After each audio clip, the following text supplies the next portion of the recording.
Okay, what we've got here is a 2016 Toyota Camry. It's got a 2.5 litre fuel injected 4-cylinder petrol engine in it.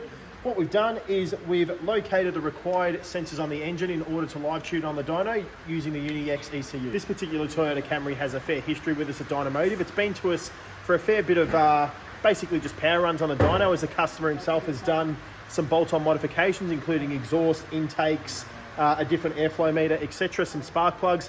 We've done a power graph as well as checking AFRs and torque along the way, which will now see how it comes up with a Uni-x on it. Being the first Camry that I've had the luxury of setting up for a Uni-x ECU, I've had to find the sensors on the engine, as I previously mentioned, which does include the crank angle sensor. I use a scope, which allows me to find the crank reference and the crank wise, which I can then use with the Uni-x ECU to adjust the timing.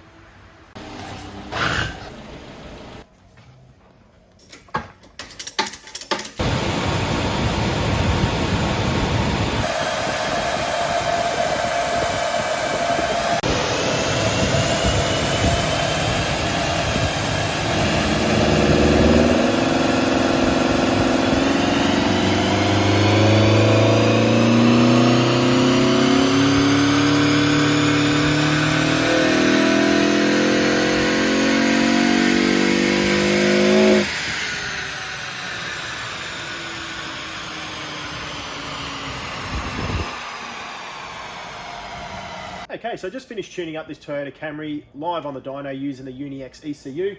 It's basically come up as I expected. I focused really heavily on the mid-range, so the 3.5 to 4,000 RPM zone, where he's going to be spending most of the time driving and accelerating through. So it's picked up 30 Newton meters of torque and about 10 kilowatts of power between 3.5 and 4,000 RPM, as well as an increase in power and torque across the top of the rev range as well. But like I mentioned, heavily focused on the drivability of the car. So having taken control of the timing, the fuel, as well as the throttle, able to give him a really responsive, torquey and powerful package. It's got to come back to us with some exhaust development, some headers, cats, etc. as the customers goes along.